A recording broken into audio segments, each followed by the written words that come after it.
Bonjour à toutes et à tous, bienvenue dans cette 5e édition 100% digitale de Future of Finance. Je suis très heureux d'être avec vous ce matin pour animer cette table ronde dédiée à la modernisation de la fonction finance. Vous le savez, l'enjeu pour votre fonction, c'est de passer d'une fonction support à une fonction stratégique capable à la fois de s'adapter au remous quotidien d'un monde économique de plus en plus instable et de fixer un cap long terme à l'entreprise.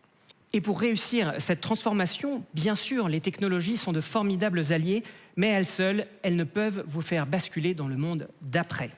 Vous avez besoin d'élaborer une véritable stratégie de la transformation.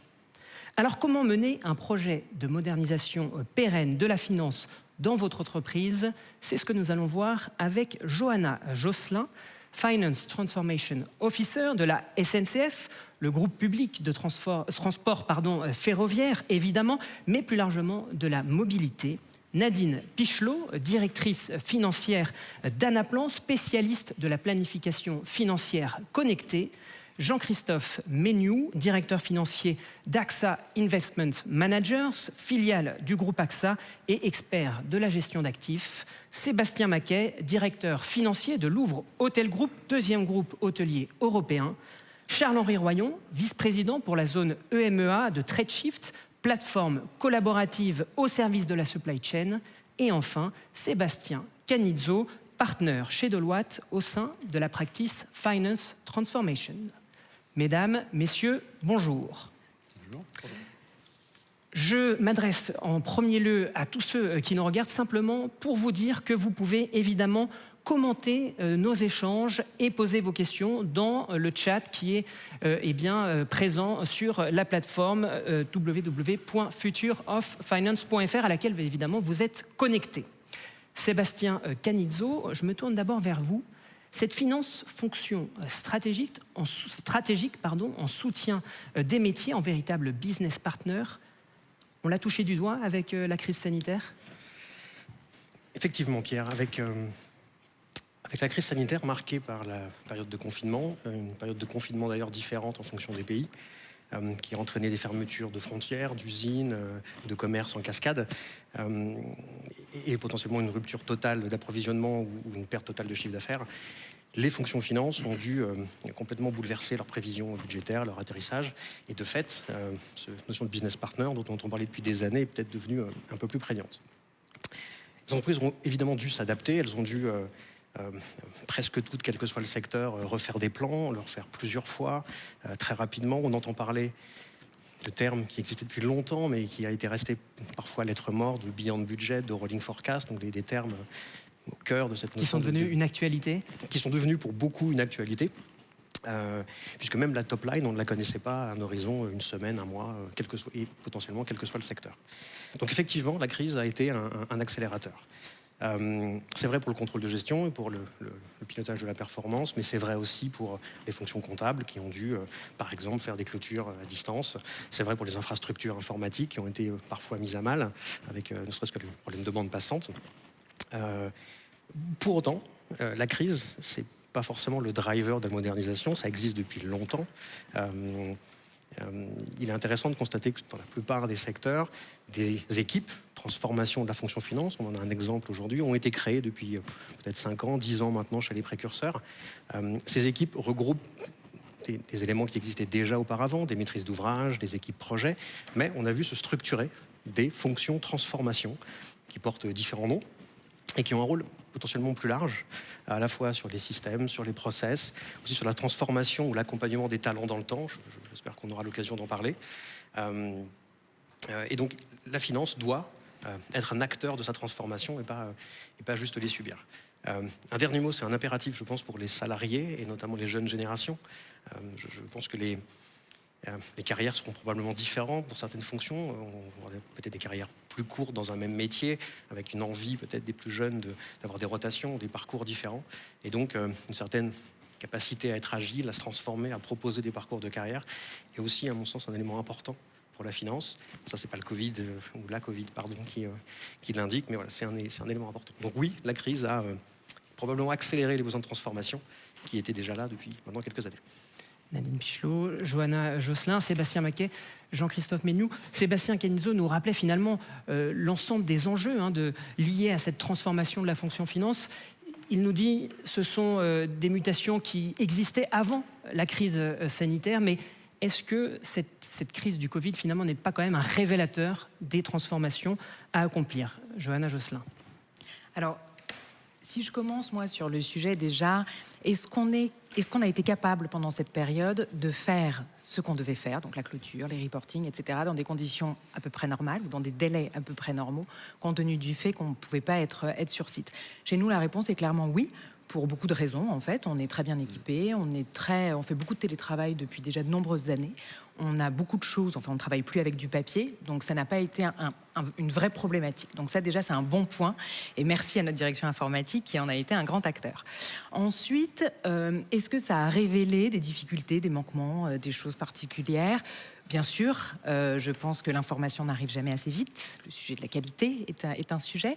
Caching is king, tout le monde le sait, mais je pense que ça a été cruellement rappelé à toutes les entreprises. Et ensuite, qu'est-ce que concrètement ça a donné pour l'avenir? Alors nous, on avait un projet, on s'était lancé dans une trajectoire ERP avec un souhait de renouveler notre outil. Et ça, en fait, bien évidemment, c'est absolument inaudible en cette période de dire qu'on se lance sur un projet qui, en plus, est assez déstabilisant pour l'entreprise. Nous, c'est un grand ERP sur lequel on a les processus industriels, achats et finances. Donc, en fait, on a réfléchi différemment. Et plutôt que de partir sur un sujet outil, on est parti sur un sujet métier. Qu'est-ce qui fait de nous un groupe? Et donc, ça a changé notre manière de voir les choses. On aura l'occasion d'y revenir. Nadine Pichelot, je voudrais vraiment, sur cet aspect, est-ce que la crise sanitaire a été un révélateur des transformations à accomplir? Finalement, est-ce que vous avez été mis devant le fait accompli? Alors d'abord, il y a eu la sidération, je crois qu'on l'a tous vécu.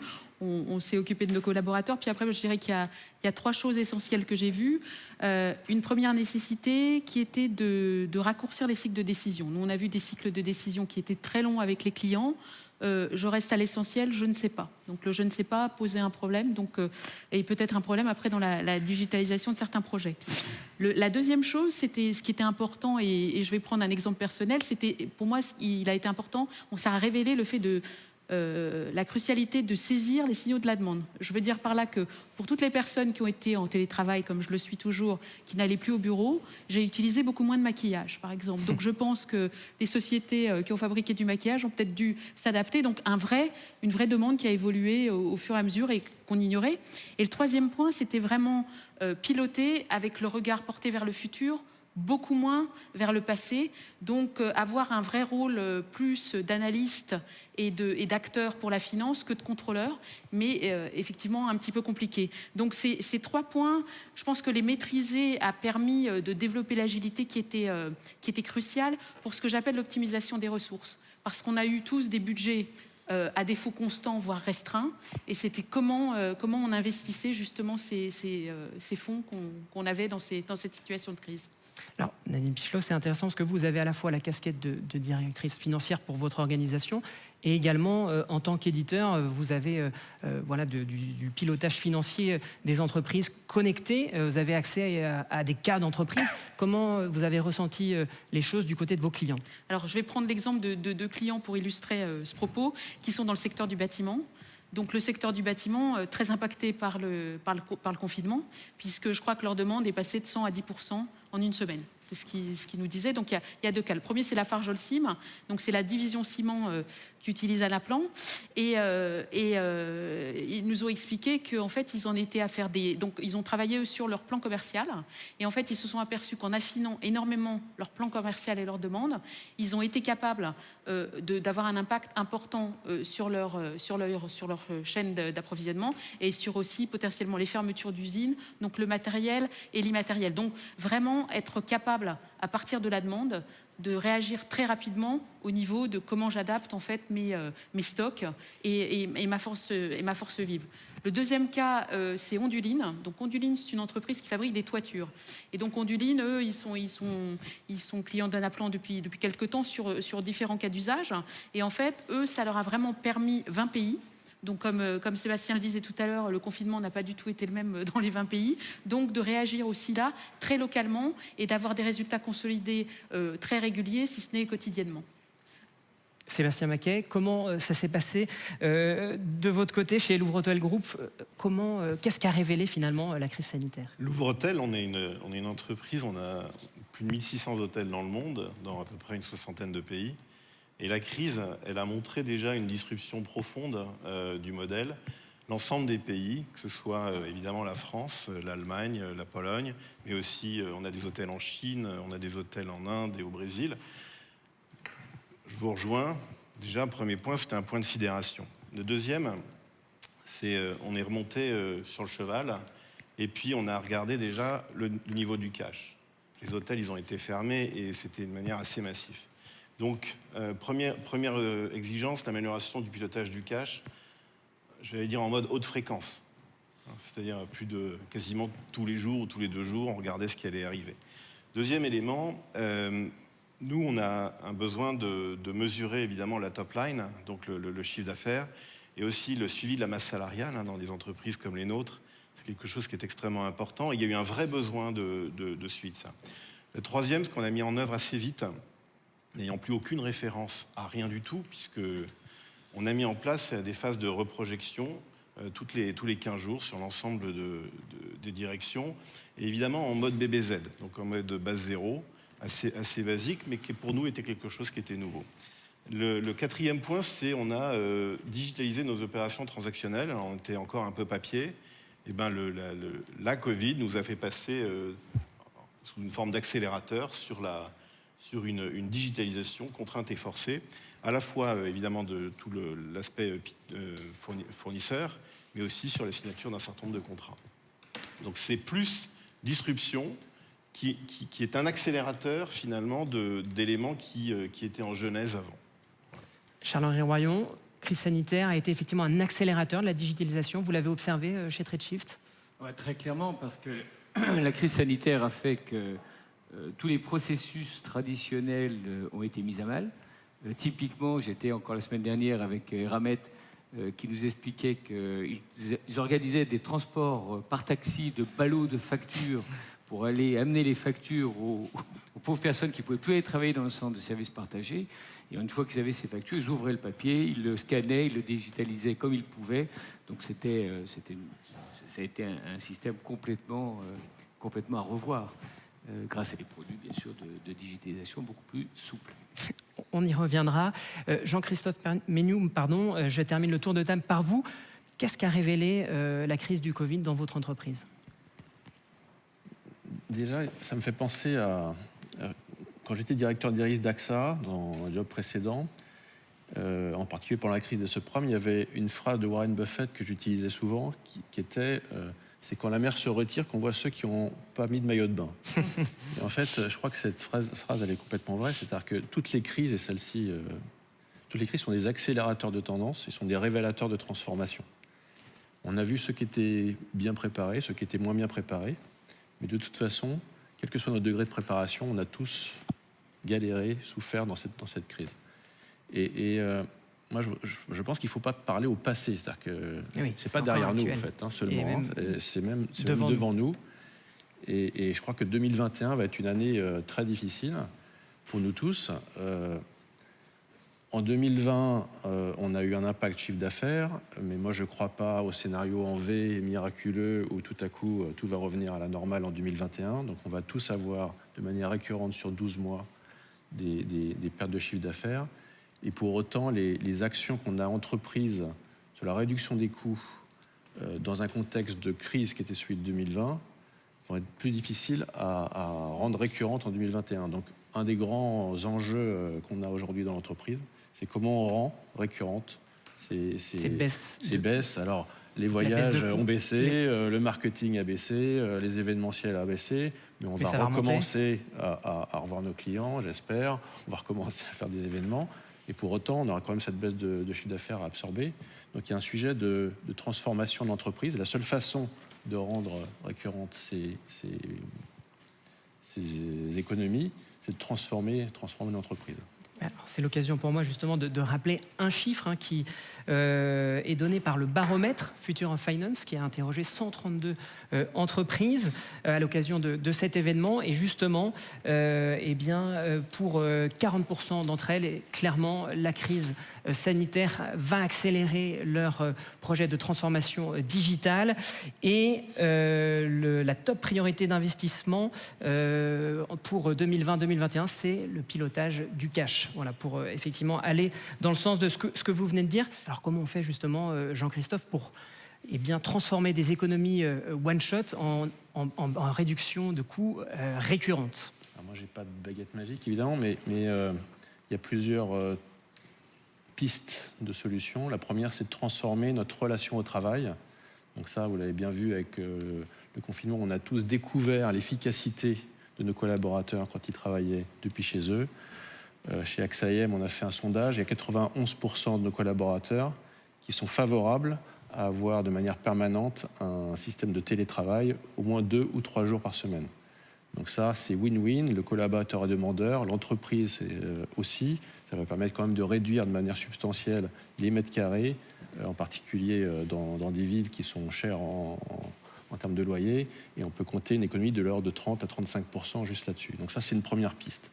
Deuxième piste, c'est de transformer notre manière de travailler. Et là-dessus, c'est là où la digitalisation va intervenir, la robotisation, l'automatisation.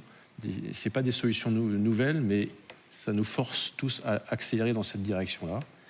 Et une troisième, qui est absolument nécessaire, cruciale, c'est avoir un meilleur contrôle de gestion. Cette pression sur la profitabilité, elle nous force à avoir une connaissance intime de nos coûts, de notre structure de coûts, de notre structure de profitabilité. Et pour ça, il faut travailler en profondeur sur notre compréhension en fait, du business. Ça demande de revoir le contrôle de gestion avec de la data, avec des outils informatiques qui sont revus en fait. Sébastien Kenizzo, dans les éléments de transformation que vient de nous citer Jean-Christophe Meignoux, il y a aussi cet impératif de digitalisation. Est-ce que transformation est toujours égale à digitalisation ? Alors oui et non. La transformation n'est pas forcément égale à la digitalisation. En revanche, la digitalisation est un élément important de la transformation des entreprises aujourd'hui. Il y a évidemment beaucoup de raisons à cela. On en a déjà cité quelques-unes. Le travail à distance, la volumétrie des données, les temps de traitement réduits, la capacité à faire face à des impératifs et à des inconnus. Donc bref, aujourd'hui, on ne peut pas faire face à ces éléments avec, pour le faire de manière un peu triviale, des tableurs Excel, un téléphone et des mails. Donc oui, la digitalisation est un élément de transformation. Mais d'abord, ce n'est pas le seul. Et surtout, ce n'est pas une fin en soi. La digitalisation, ça doit, effectivement, Jean-Christophe l'a rappelé, servir des intérêts économiques, de réduction de coûts ou de transformation des modes de travail. Ce n'est pas non plus nouveau, Jean-Christophe l'a aussi dit. La digitalisation, ça fait longtemps que ça existe. Et on le vit d'ailleurs tous les jours dans tout un tas de domaines, sur nos téléphones, sur Internet. Bref, la digitalisation, elle est partout. Et la finance a déjà démarré, elle aussi, il y a longtemps. Les comptes à fournisseurs, depuis longtemps, on scanne des factures et on a de la reconnaissance de caractère qui permet d'améliorer énormément les temps de traitement et la qualité de traitement au sein des comptes à fournisseurs. Donc c'est pas nouveau. Mais la finance, c'est potentiellement partout. La robotisation des processus, effectivement les outils de contrôle de gestion modernes dans le cloud, les plateformes d'échange, les technologies, les nouvelles technologies de gestion de bases de données. Bref, les exemples sont multiples. On pourrait même aller jusqu'aux technologies cognitives pour produire du reporting automatique à partir de données chiffrées. Voilà, donc toutes ces technologies, elles sont là, elles existent, et la finance doit s'en saisir. Il ne faut donc pas en avoir peur. En revanche, il faut que la finance s'en saisisse. La finance doit clairement travailler avec les éditeurs ou la DSI et avoir potentiellement un avis sur les technologies qui lui servent à quelque chose et pour ne pas se faire imposer des transformations qui n'auraient pas d'intérêt métier. C'est vraiment ça, à mon avis, le nerf de la guerre de la transformation pour un métier. Modulo, une réduction des coûts drastique, où de fait le ROI, il est évident. Voilà, donc j'insiste sur le besoin de digitalisation, plutôt la trajectoire de digitalisation, mais qui sert vraiment à un besoin qui serait voulu par le métier et pas imposé. Johanna Josselin, vous connaissez depuis janvier un changement de gouvernance du groupe SNCF suite à la loi pour un nouveau pacte ferroviaire de juin 2018. Vous êtes passé d'une organisation en 3 EPIC, établissements publics à caractère industriel et commercial, à un groupe organisé en 5 sociétés anonymes. Cette nouvelle gouvernance induit forcément une transformation ? Alors oui, effectivement, nous on a connu 2 gros chocs en début d'année. Le premier qui était cette réforme qui en fait est assez majeure parce que certes c'est un sujet de gouvernance, mais je veux dire la gouvernance doit après s'appliquer dans la manière de travailler. Et donc aujourd'hui on est un groupe qui a une très vieille histoire. On est un très grand groupe, 35 milliards de chiffre d'affaires. On a des BU qui sont très très différentes et dans leur métier et dans leur business model, etc. Et en fait, on est un tout jeune groupe parce que depuis janvier, on a vraiment une société holding avec des liens capitalistiques et avec un vrai rôle de la holding qui doit en fait assurer une certaine cohérence et assurer un pilotage global de ce qu'on appelle le GPU, le groupe public unifié. Donc oui, bien sûr, nous sur la fonction finance, ça nous a forcément interrogés. Ça nous a interrogés d'abord sur comment faire pour s'assurer qu'au 1er janvier, les salariés sont payés, les fournisseurs sont payés, les trains roulent, etc. Donc ça a beaucoup été tiré par le SI. Et ça nous a interrogés, c'est la grande problématique qu'on se pose aujourd'hui, sur qu'est-ce qui fait que nous sommes un groupe ? Quels sont les éléments, quelles sont les choses qu'on partage entre des entités pourtant très différentes, certaines soumises à la commande publique, d'autres non, etc., qui fait que nous sommes un groupe. Et donc, pour répondre à cette interrogation, le directeur financier a choisi de créer dans son organigramme un petit carré programme de transformation finance, qui n'est pas une direction, qui se veut en fait un appui un peu méthodologique, rythmé, etc., pour induire une certaine transformation. Donc c'est moi qui le dirige, qui le co-dirige en fait, parce que comme on le disait, on a pensé aussi qu'il était absolument fondamental de réunir le métier et la SI. Donc en fait, on est juste 2, une personne métier, enfin un aspect métier, moi, et une personne de la SI, qui du coup peuvent instruire et donner un cadre transverse et global sur les sujets finances.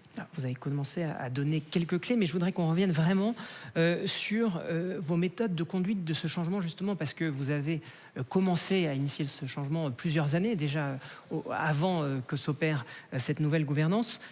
Quelles sont vos convictions, finalement, et méthodes pour opérer ce changement ? Alors, pour vous expliquer un peu, moi, j'ai un parcours qui n'est pas du tout un parcours contrôle de gestion ou comptabilité. Moi, j'ai toujours travaillé dans des fonctions finance, assez d'expertise, la fusion-acquisition, des financements d'avions, des choses comme ça. Et je suis arrivée il y a 3 ans pour travailler avec l'actuel directeur financier groupe, qui était directeur financier de mobilité, c'était une partie du groupe. Et en fait, l'idée était de mettre en place un outil pour automatiser les reportings.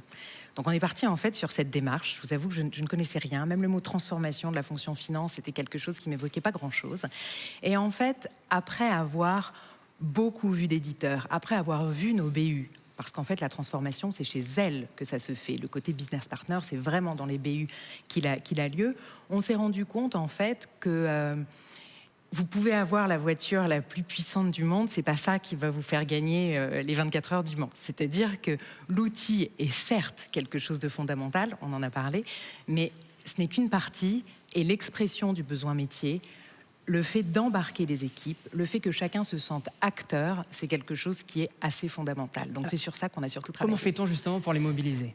Alors pour les mobiliser, je pense qu'il y a je dirais qu'il y a peut-être 3 éléments. D'abord, je pense qu'il faut les soutenir, c'est-à-dire qu'il faut en fait donner ce cadre, ce qu'on essaye de faire, et qu'il y ait un espèce de soutien méthodologique pour aussi désiloter, parce qu'on est une entreprise qui est quand même qui est très grosse, donc forcément qui est très silotée, et c'est pas naturel en fait d'essayer de réfléchir de manière un peu out of the box comme on dit. Donc du coup, on pense que là, il faut qu'il y ait un effet d'entraînement. Ensuite, je pense qu'il faut aussi donner un sens à son action.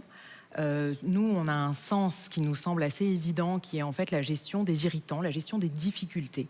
Donc en fait que les gens aussi sentent à n'importe quel niveau que le projet est fait pour eux. Et en fait, moi j'ai une conviction extrêmement forte sur justement cet effet d'entraînement.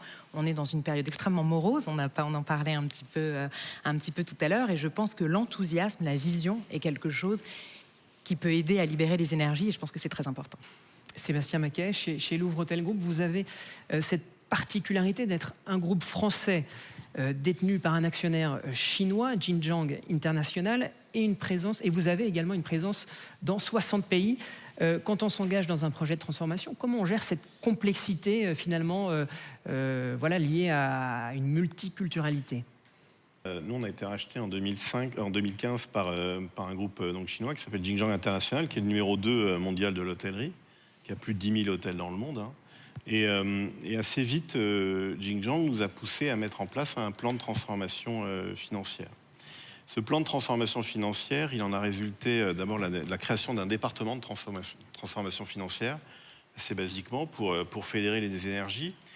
Et avec le directeur de la transfo financière, on a une approche qui est en glocal. Alors c'est assez basique, mais ça veut dire qu'on pense global. Global, ça veut dire qu'on pense notre projet, on est une business unit au sein d'un groupe beaucoup plus large, mais une business unit européenne au sein d'un groupe chinois. Donc on pense à l'intégration de cette transformation financière au sein d'un groupe chinois. Et puis on pense évidemment local à notre niveau, c'est-à-dire au niveau de la direction générale qui est basée à Paris, mais aussi dans chacun des pays. Il faut avoir en tête qu'on gère donc à peu près 1600 établissements en franchise, en management ou en filiale. Donc on a autant de centres de profit que d'établissements. Donc il faut avoir forcément une approche extrêmement granulaire de la transformation et se mettre systématiquement à la place des personnes qui vont être impactées par cette transformation financière. Ça va évidemment du directeur de l'hôtel aux fonctions comptables et aux fonctions de direction générale. Qu'elles soient évidemment en Europe, mais aussi en Chine.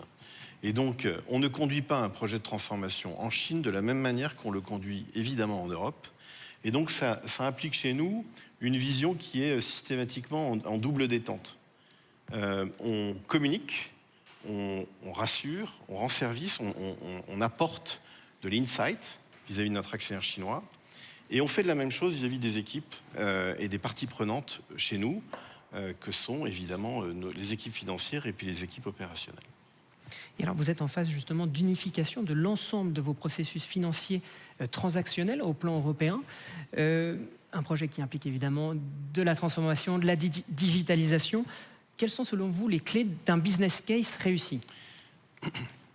Alors, effectivement, on est présent dans une grosse dizaine de pays en Europe où on a une présence forte et on a autant de complexité financière que de pays, hein, rien que déjà par les aspects taxes et les aspects masse salariale. Je pense qu'au départ, quand on parle d'unification, ça veut dire qu'il faut avoir un cap. On parle de vision, je préfère parler de cap, surtout actuellement où les éléments sont parfois un peu contre nous. Et ça veut dire qu'un cap, on sait où on va.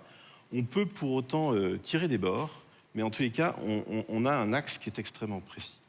Deuxième élément, je pense que quand on est dans des projets de transformation, et on l'évoquait tout à l'heure, la finance, c'est pas pour elle-même qu'elle fait ces projets-là, c'est évidemment pour l'ensemble de la société, et donc il faut systématiquement que le projet soit supporté par la direction générale. Moi, à ce titre, dans le projet ERP, de déploiement de l'ERP, j'ai demandé à ce que le COO du groupe et la VP HR soient co-sponsors à mes côtés. Pourquoi ? Parce que c'est beaucoup plus large et quand on touche à la transformation financière, en fait, indirectement, on touche à la transformation de la société. Troisième élément, il faut avoir une communication forte et transparente. Vous l'évoquiez, les freins humains, c'est ce qui crée l'inertie. Et il faut donc systématiquement les lever. Et donc il faut rassurer, impliquer dès le début, et c'est quelque chose qui est extrêmement important. Quatrième élément, il faut savoir faire preuve d'humilité. Et l'humilité, ça passe par une analyse des risques sans fioriture, et notamment sur les délais, parce que tellement de projets sont lancés, puis les délais sont beaucoup dépassés, sur les acceptations et sur les effets de bord. Deuxième élément, mesure de retour d'investissement sur un worst case, hein, donc sur un scénario dégradé. C'est basique, on est des financiers. Je reviens juste sur les effets de bord, c'est-à-dire que lorsque vous changez quelque chose à un endroit, eh bien, ça va forcément avoir une implication. Absolument, c'est l'effet papillon. Ça veut dire que trop souvent, vous parliez de silo. Quand on change quelque chose, il y a les quelques experts du silo qui vont se mettre d'accord en disant que ça n'a pas d'impact. Et la réalité, c'est que c'est un impact qu'on n'a pas forcément vu. Donc, il faut raisonner en système.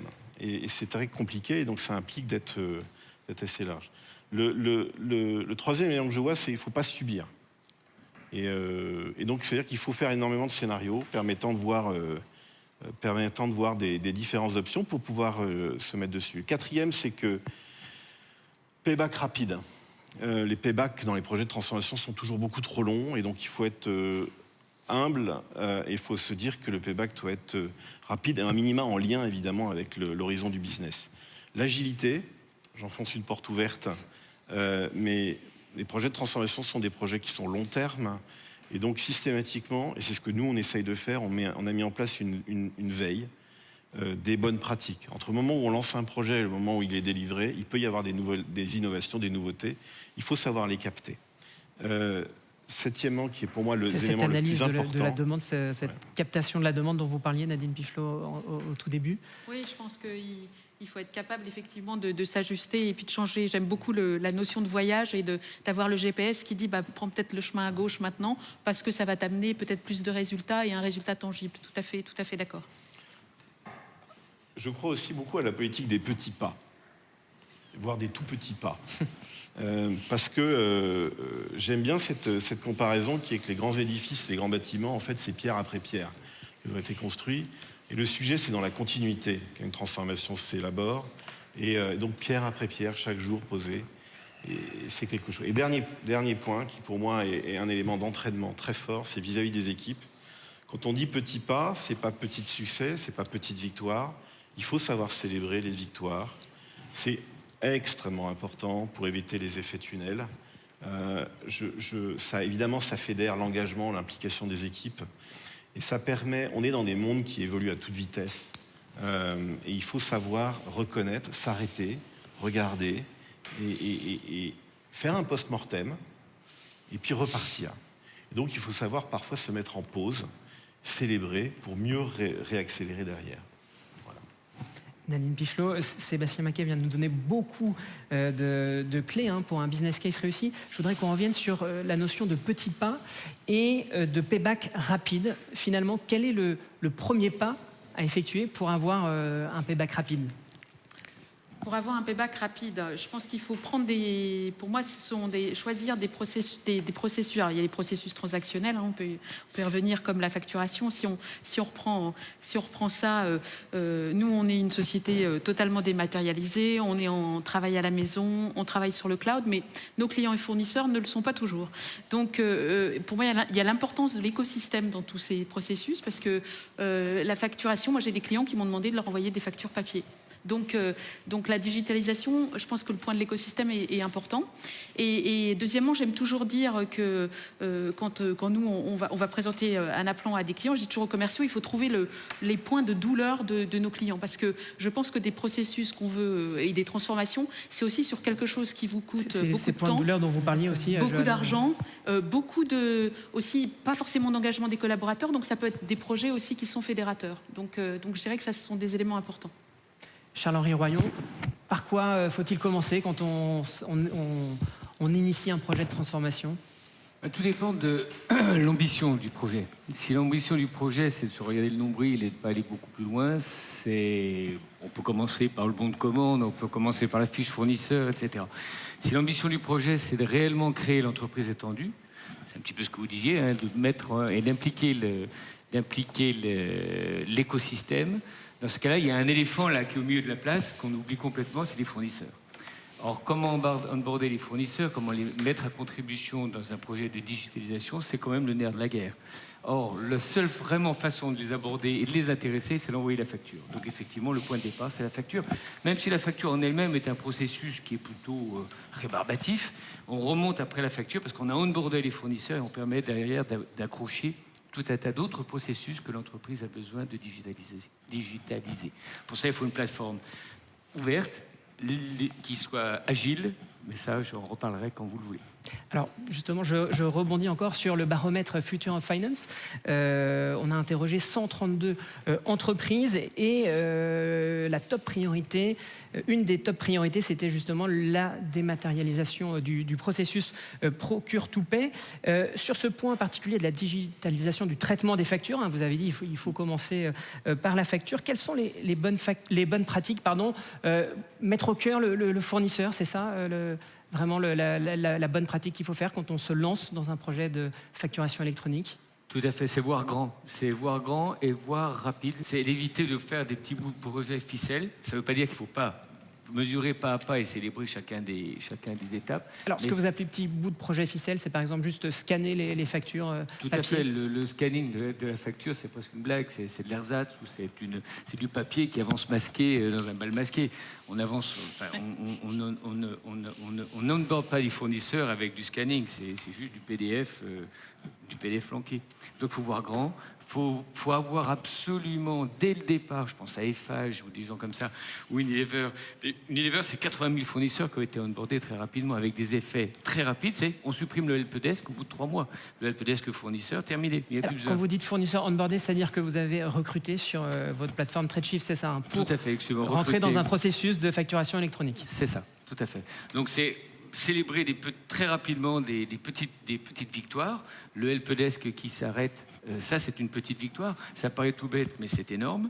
Et puis avec ça, on peut monter beaucoup plus haut. Et alors, deuxième bonne pratique, c'est effectivement voir grand et avoir un support, avoir un chef de projet qui soit fort à l'intérieur de l'entreprise et soutenu par la direction générale. Et pas y aller avec des bouts de ficelle. Je pense à Eiffage, par exemple, qui est un de nos gros clients dans le domaine de la construction, qui a été ambitieux dès le départ et qui voit des succès importants. Sur ce sujet du procure to pay, on retrouve les bonnes pratiques évoquées de façon plus large par Sébastien Maquet. Jean-Christophe Ménoux, est-ce que vous êtes d'accord? Le paiement des factures, c'est une bonne porte d'entrée pour se digitaliser au sein de la fonction finance? Oui, c'est probablement le plus facile, même si c'est pas facile. Et je suis tout à fait d'accord sur le fait qu'il faut être ambitieux dès le départ. Chez AXA IM, on a mis en place un outil d'automatisation du paiement des factures. Alors, c'est la technologie OCR, Optical Character Recognition. La facture, elle arrive dans la boîte email.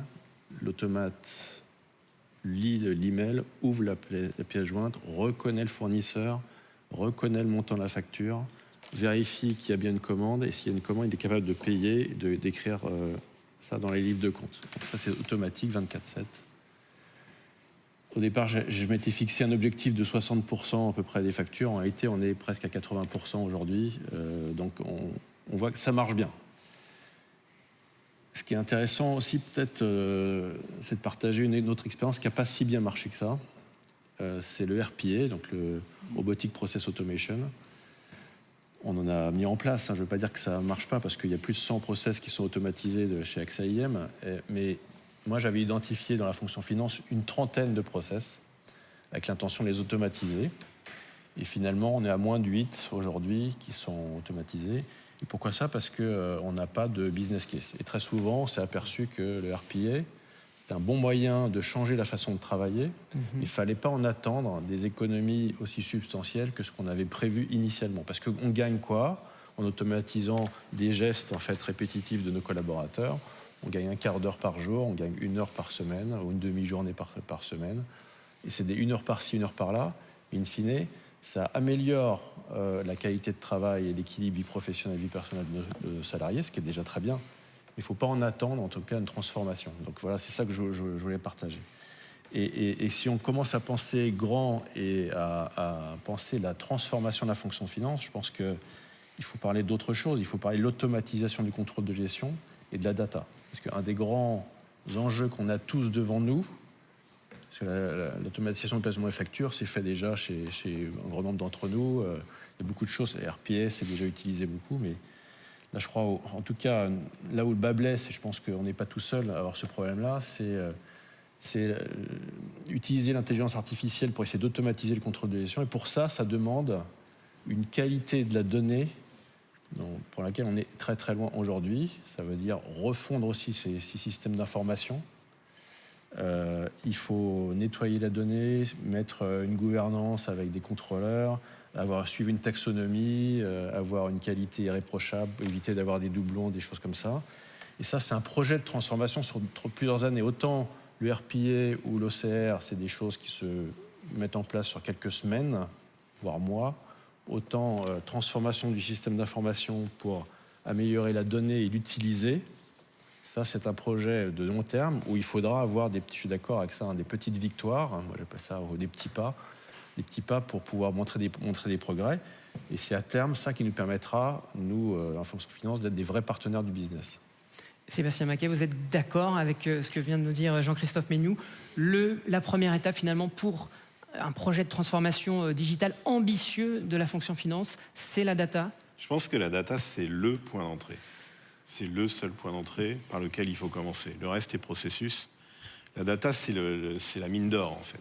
Et ce qu'on observe, c'est que, je suis assez d'accord avec vous, elle doit être unique, de qualité, elle doit être partagée, à ce sujet, elle doit être contextualisée, et puis elle doit être aussi contrôlée, avec des KPI. Donc des KPI sur la data, ce qui est assez surprenant, mais c'est ce qui fait qu'elle doit irriguer, en fait, l'organisation. Je pense néanmoins que la data, c'est beaucoup plus large que la simple transformation financière, et c'est évidemment à l'échelle de la société. Et donc, la question se pose qui doit être le Chief Data Officer, si je dois parler comme ça. Est-ce que ça va être au sein de la finance ou de manière plus large? Typiquement, nous, dans l'hôtellerie, on a tout un stream qui est sur la partie hospitality. Ces éléments-là, la finance est contributeur. Pour autant, elle n'est pas dans la direction financière. Et donc, tout le sujet, c'est qui doit contrôler la data. Et donc, la problématique, c'est la gouvernance autour de cette data-là, qui est une data qui est souvent plus large que la simple data financière, qui doit être spécifique. Et donc, moi, je milite pour un Chief Data Officer qui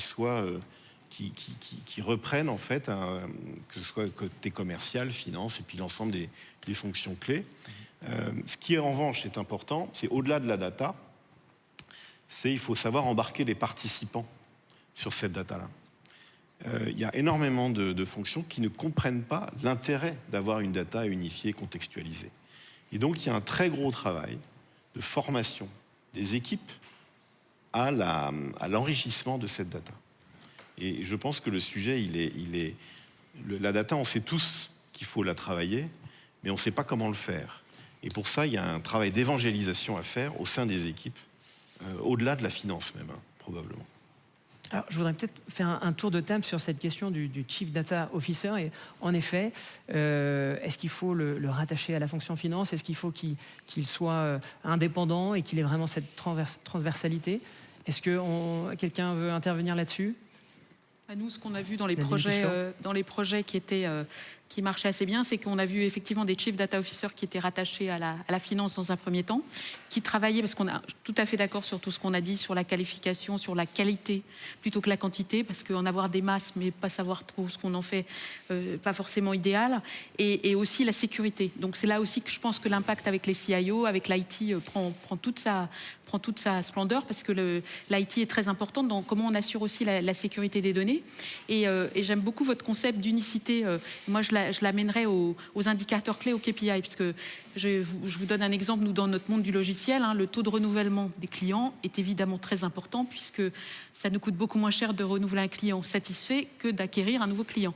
Et donc, notre CEO, il y a 3 ans, quand il arrive, demande quel est le taux de renouvellement du trimestre dernier. Il a quatre réponses différentes. Donc, ce que je voulais dire aussi, c'est qu'il y a vraiment une importance de la gouvernance des KPI. Et ça, c'est un moyen aussi d'associer les directions opérationnelles en disant quels sont vos KPI et comment on les calcule. Et là, on a une vraie unicité. Et ça, je pense que ça amène aussi beaucoup de facilité dans la transformation dans l'entreprise. Sébastien Galizzo. Un petit peu effectivement sur le rôle du CDO, c'est intéressant parce que la finance, sa matière première, c'est des données dans des tableaux, c'est des chiffres. Donc la finance, sa matière, son travail, c'est des données au sens propre du terme. Et souvent, d'ailleurs, les réglementations qui mettent la pression sur la qualité des données, sur la qualité des reporting, font que la finance, c'est souvent un de ceux qui s'intéresse, si ce n'est en premier, en tout cas de manière massive, à la qualité des données, à l'unicité de la donnée, etc. Et donc, en fonction des secteurs, d'ailleurs, la réponse n'est pas toujours la même, mais c'est vrai que quand la finance, enfin quand le CDO n'est pas à la finance, en tout cas, ce qu'on observe comme peut-être bonne pratique, c'est qu'il faut penser une gouvernance assez globale. Je rejoins ce que disait Sébastien Maquet. Il faut évangéliser l'ensemble de l'entreprise. Et il faut des relais data partout. Il n'y a pas souvent un CDO, il est tout seul, il a une équipe, ou en tout cas il a des relais un peu partout. Et c'est vraiment important de penser la data de manière globale. Aujourd'hui, les données commerciales sont utilisées pour faire des projections, de meilleures projections aussi financières. Il faut vraiment penser ça comme une gouvernance. C'est pas un monolithe, c'est un endroit où quelqu'un décréterait des normes qui fonctionneraient de manière miraculeuse partout. Il faut vraiment la penser. Mais la finance est souvent au cœur de cette notion de CDO ou de notion de data, parce que c'est sa matière première. Très bien sur ce point. Je voudrais revenir sur la notion des KPI dont vous parliez, Nadine Pichelot. Vous interrogez Johanna, Sébastien et Jean-Christophe. Est-ce que ça vous parle, cette notion d'interprétation différente dans l'entreprise des indicateurs clés? Il y a un gros travail là-dessus pour que tout le monde parle de la même chose? Oui, absolument. Nous, déjà, il y a même des livres qui sont écrits dans l'hôtellerie pour définir les indicateurs. Donc, pour vous dire quand même que, forcément, il y a quand même un sujet. Le taux d'occupation dans un hôtel, je peux vous trouver 5 manières différentes de le calculer. Et chacun va penser qu'on a... Ce qui est important, c'est d'unifier la data. C'est derrière, évidemment, d'avoir le même constat. On ne fait pas de la data pour de la data. C'est pour derrière en tirer quelque chose. Donc oui, il y a un gros travail. Ça passe au-delà des systèmes par encore une fois, par une sensibilisation des personnes. Et je reviens sur un des points. Il y a maintenant dans la sécurité quelque chose qui n'existait pas il y a quelques années, la sécurité de la data, quelque chose qui fait qu'elle est de plus en plus d'ailleurs potentiellement silotée et qui fait que probablement elle est de moins en moins partagée parce qu'il faut qu'elle soit de plus en plus sécurisée. Donc il y a une vraie ambivalence entre la partage de la data et la sécurité de la data. Voilà. Donc, Alors, qui doit sécuriser justement, avoir ce rôle-là? Vous parliez du rôle de la DSI justement, qui est très importante pour la sécurité. Oui, vous partagez ça, Jean-Christophe Meignoux, le rôle de l'IT justement. Comment on travaille avec le service informatique au sein de l'entreprise? Chez nous, le Chief Data Officer ne dépend pas de la finance. Il est rattaché directement au COO, Chief Operating Officer. Parce que la donnée, elle n'est pas juste le précaré de la finance, elle est pour l'ensemble de l'entreprise. Et moi, j'ai lancé un projet pour revoir en fait tout le management information, le contrôle de gestion dans mes équipes. Mais immédiatement, on a un des plus gros dossiers, le plus gros sujet qui est la data. Et j'ai voulu que ça soit repris par le Chief Data Officer parce que ce que je veux surtout pas, c'est qu'on recrée des silos et qu'on recrée chacun nos données et que finalement on duplique la donnée, chacun l'utilisant à sa façon et on va retrouver avec une qualité, chacun aura travaillé dans son coin, aura trouvé une très très bonne qualité de données, mais on n'aura toujours pas atteint l'objectif qui est l'unicité de la donnée. Lorsqu'on veut chercher un KPI, on va tous chercher le même au même endroit. Rafraîchi en particulier, il y a un sujet de rafraîchissement beaucoup plus fréquent. La crise nous a forcé à avoir des éléments beaucoup plus fréquents, voire tous les jours. Des choses qu'on faisait une fois par mois, on est obligé de les faire tous les jours. Mais voilà, il faut qu'on ait le même chiffre. C'est pour ça que pour moi, le Chief Data Officer, il doit être rattaché à un endroit transversal et pas seulement finance. Johanna Josselin, sur cette question de qui doit finalement gouverner la donnée, où doit se faire cette gouvernance? Alors chez nous, le terme de CDO est plutôt un terme qui est dans les activités. Les métiers sont tellement différents, etc. En centrale et à la finance, on n'en a pas. En revanche, on pense, nous, que la direction Finance Group doit avoir un rôle à jouer sur les référentiels utilisés. Et justement, c'est l'objet de notre réflexion actuelle, de savoir quels sont les référentiels qui doivent être partagés, comment doivent-ils être pilotés par le central et du coup, quelle est l'organisation à mettre en place. Je rebondis aussi sur le fait d'acculturer. C'est vrai que chaque acteur, chaque producteur de données doit bien comprendre le sens, je reviens aussi sur le sens du coup, de son action. Et on voit, nous il y a, je ne sais pas, 5000 personnes, je crois, qui passent des commandes dans le groupe. Il faut comprendre que saisir une demande, ça veut dire donner des informations qui se retrouvent après dans la comptabilité, etc. Et c'est très important, effectivement, d'évangéliser ou en tout cas de sensibiliser sur l'importance, en fait, de faire un travail de qualité parce que poum, ça se répercute répercute par la suite. Alors, cette évangélisation, cette capacité à embarquer les gens, c'est clé, vous le pensez aussi, Jean-Christophe? Oui, mais Johanna l'a très bien dit tout à l'heure. Hein. C'est extrêmement important de rappeler le pourquoi on fait les choses, de donner du sens. Et pour ça, s'appuyer sur les pain points, c'est un élément de faire réaliser à chacun pourquoi on est en train de faire les choses. Alors, on a de la résistance au changement, mais c'est naturel en fait dans une entreprise. Moi, je ne crois pas au modèle où c'est le comité de direction qui décide de tout, qui a les seules idées, et ensuite il demande à chacun de les implémenter. Ça ne marche pas, ça. Je ne sais pas si ça a même marché un jour, mais en tout cas, ça marche aujourd'hui, ça ne marche pas du tout. Je crois au contraire à l'intelligence collective. Je crois que c'est aux équipes de s'emparer des outils qu'on leur confie et de trouver eux-mêmes les solutions. Et pour ça, il faut qu'ils adhèrent au projet, il faut qu'ils se l'approprient, il faut qu'ils soient les acteurs du changement. Ça passe par beaucoup de communication, beaucoup d'explications. Alors, on a identifié un certain nombre de bonnes pratiques pour mener justement à bien la modernisation de votre fonction, la fonction finance. Je voudrais qu'on termine en s'attardant un peu sur les gains attendus. Finalement, quels gains peut-on attendre de cette transformation à court terme, moyen, long terme? Nadine Pichelot. Étant directrice financière, je ne vais pas parler de gains financiers. Moi, je vais plus parler de gains, je pense, dans la fonction elle-même et le développement des compétences des financiers. On a beaucoup parlé du rôle de contrôleur de gestion tout à l'heure. Donc, je pense que comment le contrôleur... D'abord, on va passer moins de temps certainement à la réconciliation des données. Donc, comment le contrôleur de gestion qui regardait peut-être le passé va devenir plus un acteur et un analyste du futur et va travailler avec les directions opérationnelles. Donc ça, absolument, tout à fait d'accord là-dessus. Comment aussi on devient plus agile en étant capable de produire beaucoup plus, Sébastien le disait, de scénarios. Comment j'envisage mon futur, parce que vu qu'on est encore dans cette crise de la Covid, qu'on ne sait pas où on va aller, donc on est vraiment aussi là dans une finance qui doit aider à peut-être contextualiser et visualiser le futur un peu mieux. Et donc je pense que la finance, elle a vraiment un rôle de chef d'orchestre. Le CFO, il a vraiment un rôle de chef d'orchestre de son équipe, parce que comme on le disait tout à l'heure, c'est pas que la planning, c'est pas que les contrôleurs de gestion, c'est la trésorerie, c'est les comptables qui sont tous... Donc cet orchestre-là, il y a des solistes et comment ils jouent ensemble. Et après, il est chef d'orchestre aussi de la performance de l'entreprise. Donc la finance vraiment au service des BU avec lesquels il travaille. Donc je pense que c'est une belle évolution assez optimiste pour le métier de financier. Johanna Josselin. Je trouve que c'est vraiment un sujet difficile. Parce qu'effectivement, les gains, on les sent tous, on les voit tous. On a envie de les quantifier, on a envie de les mesurer, on a envie de les transformer en euros, et tout ne se transforme pas en euros. Donc je pense qu'effectivement, le fait d'attirer les talents, c'est quelque chose d'assez fondamental. C'est difficile d'un autre côté de calculer un ROI sur un changement de RP. Après, il me semble, comme ça a été dit, que alors nous on dit il faut manger, l'artichaut se mange feuille par feuille. Donc c'est certainement le cap global, avec des gains importants, mais après un petit lotissement qui permet d'avancer.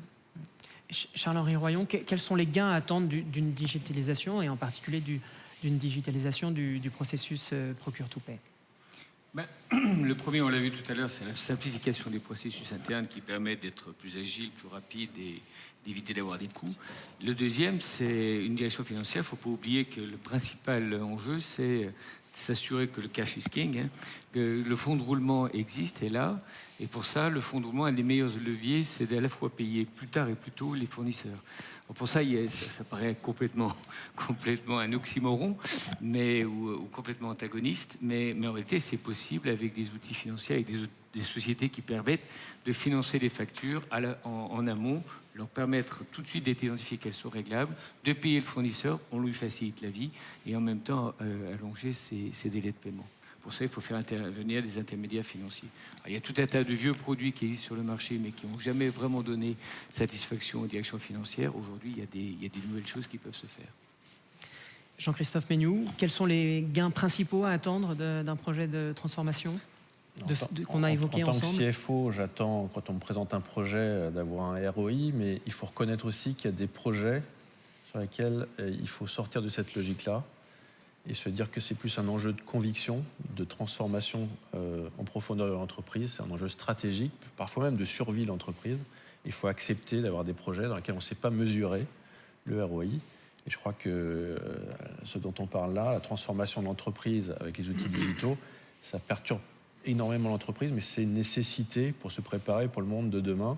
Et la crise nous a forcé à accélérer cette transformation. Donc on n'a pas le choix finalement. Même si les gains ne sont pas forcément quantifiables à court et moyen terme, on n'a pas le choix de le faire, c'est un peu ce que vous dites. C'est ce que je crois. Sébastien Maquet, est-ce que vous avez, vous, identifié néanmoins des gains de façon plus tangible? On est lancé, alors d'abord avec mon actionnaire, j'ai plutôt intérêt à montrer des ROI assez directs. Et en fait, on regarde les gains directs et les gains indirects. Donc les gains indirects, on va faire en sorte de les chiffrer.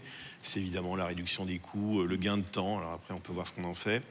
Il y a un sujet dans les gains directs, c'est l'accompagnement du business. Nous, c'est la scalabilité, c'est la capacité à se développer.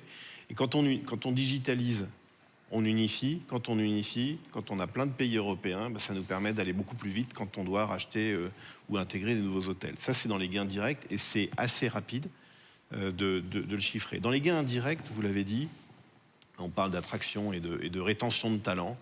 Avoir un outil ou des process qui sont complètement dépassés, sincèrement, les équipes, qu'elles soient contrôle de gestion, comptable, trésorerie, ne suivront pas. Et il y a un enjeu de guerre de talent entre entreprises. Donc la transformation permet d'attirer, de retenir. Et ça, c'est un gain tangible, c'est assez simple, il faut prendre le coup de... Et puis dernier point, vous l'évoquiez, le côté business partner. Je pense que libérer du temps, ça permet pour un certain nombre de fonctions comptable, trésor et contrôle de gestion évidemment, d'être beaucoup plus proche du business et donc de continuer à se développer. Sébastien Canizzo, je voudrais qu'on s'attarde sur la notion de délai aussi. Combien de temps doit-on accorder à ces projets de transformation et de digitalisation? C'est intéressant comme question et je pense qu'à la lecture de tout ce qu'on s'est dit, il n'y a évidemment pas de réponse unique et simple. On a parlé de transformation long terme, par exemple. J'aime bien la notion qu'évoquait Sébastien Maquet de cap. Ça rejoint souvent ce qu'on dit quand on fait des présentations sur les bonnes pratiques projets. On va se dire think big, start small, penser grand, commencer petit.